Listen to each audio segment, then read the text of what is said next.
Hello, what's up mga Cubs? So, today is last day of the Eid. So, 30 ngayon. Date ngayon is May 30. Lumabas ako. Bumili ako ng sabon tsaka Downy kasi maglalaba ako ng mga damit na magagamit ko sa bakasyon. So, magbabakasyon ako sa Pilipinas. After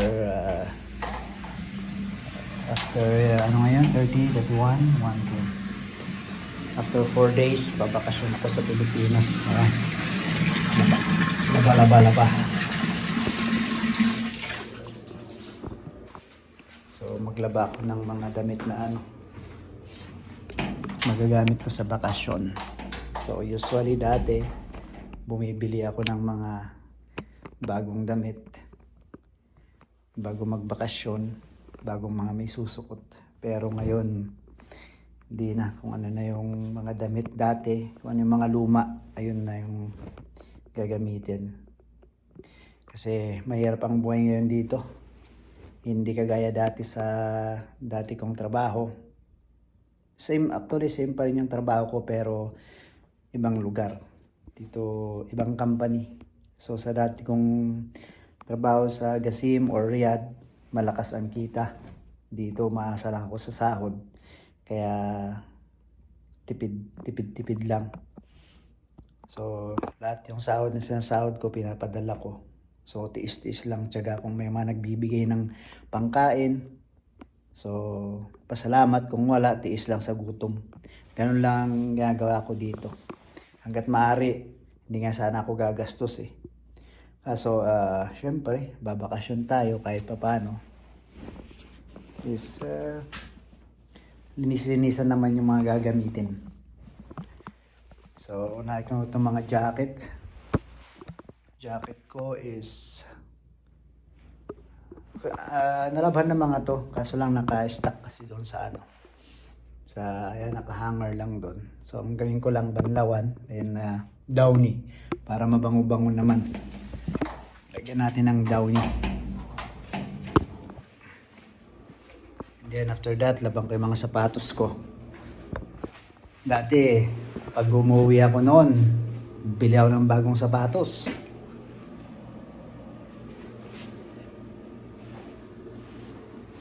Hindi ko alam kung lalabang ko tong isa. Labahan na to eh. Na dry cleaning na to.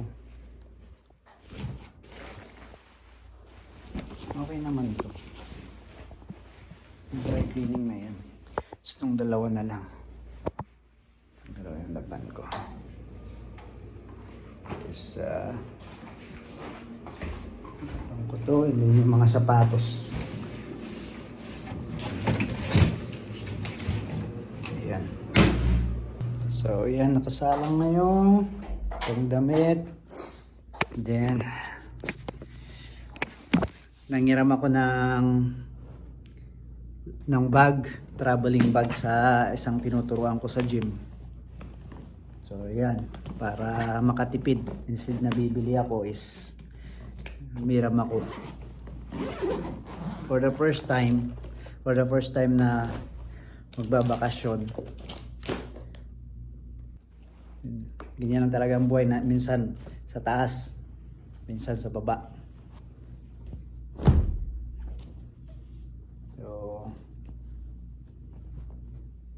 Prepare ko na yung mga damit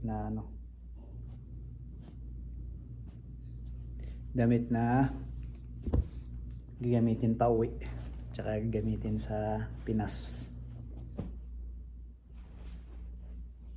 Maiwan tong iba.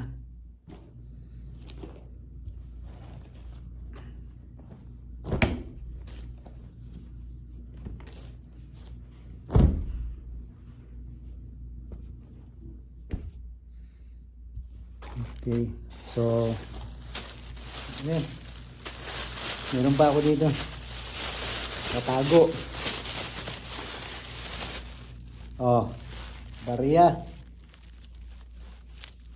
Barya ng Pilipinas. So pag uwi ko, pagdating ko sa airport, may magagamit na ako. airport ng Pilipinas sa NAIA. Ayan. Okay. So yan, kahit walang pera, actually hindi sana ako magbabakasyon kasi wala akong pera. Pero nangako ako sa pamilya ko na babakasyon ako. So para sa akin, kahit wala akong pera, basta importante makita ko yung pamilya ko. Kaso lang syempre, hindi kagaya dati na babakasyon ako is may pera ako. Kumbaga na maraming pasalubong, and pagdating sa Pilipinas na igagala ko sila. So ngayon wala ng pera. So yun, kahit papaano basta't makita lang yung pamilya. Ang bakasyon ko lang naman is 20 days. Hindi ako pinayagan na magbakasyon ng mahaba kasi wala pa akong 1 year sa company. Pinakiusapan ko lang na kailangan kong magbakasyon kasi nangako ako sa family ko na after 4 months or 6 months is magbabakasyon ako. Pero hindi ko expect ko kasi noon is at least mayroong budget for that month after 4 or 6 months. Pero hindi ko expect na syempre nag-iba na yung situation, hindi kagaya dati.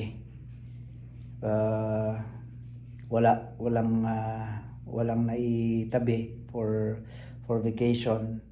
Actually, yung pinambili ko ng ticket ko is siniram ko lang, inutang ko lang. So, ayun, kailangan kong mabayaran yun.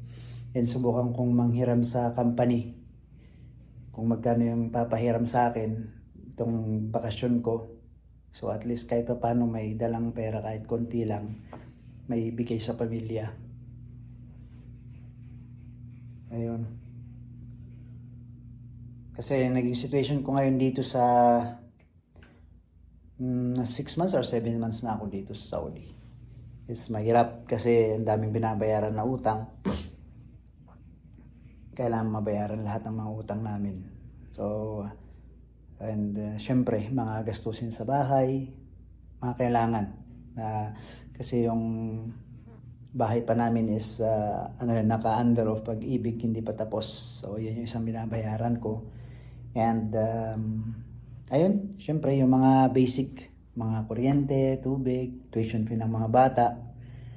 So, yung basic salary ko dito is saktong-sakto lang talaga. Kumbaga kulang pa kasi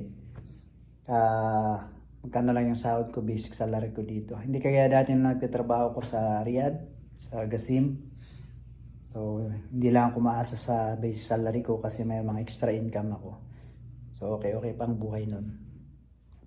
So, hopefully, hindi naman palaging ganito. Praying to God na magiging okay din ang lahat.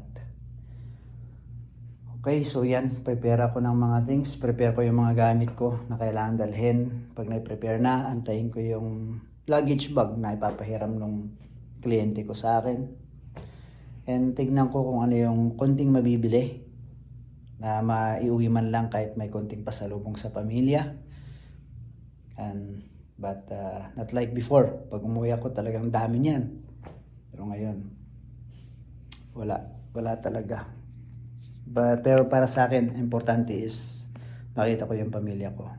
Makita ko yung anak ko, yung asawa ko. So, yan. And the reason, one of reason bakit gusto ko ng bakasyon is tagal-tagal ko ng OFW and dami ng panahon na nawala time to spend with my family. So hanggat maaari is kung hanggat may magawa akong paraan para makasama ko sila ng mas marami na more time na makasama ko sila is gumagawa ko kagaya nito 7 months, and I try to talk to my company and so 7 months sinubukan ko kausapin yung company, pwede akong bakasyon for at least 20 days. So 20 days na makasama yung family and then come back here, and December or Pasko or New Year bakasyon ulit.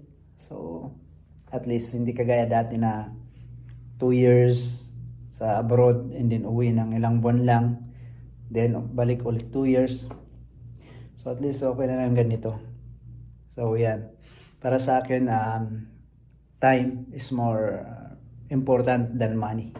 Although, importante yung pera sa atin kasi kailangan natin yun eh. Kailangan may bayaran, pambili ng pagkain. Pero para sa akin na oras muna. Pero syempre, number one pa rin ang Panginoon. God, family, and of course, sarili bago ang iba. So yan, always unahin palagi ang Panginoon bago ang lahat. Okay, so yan, nabang ko lang, prepare, and then see you for the update for my vacation.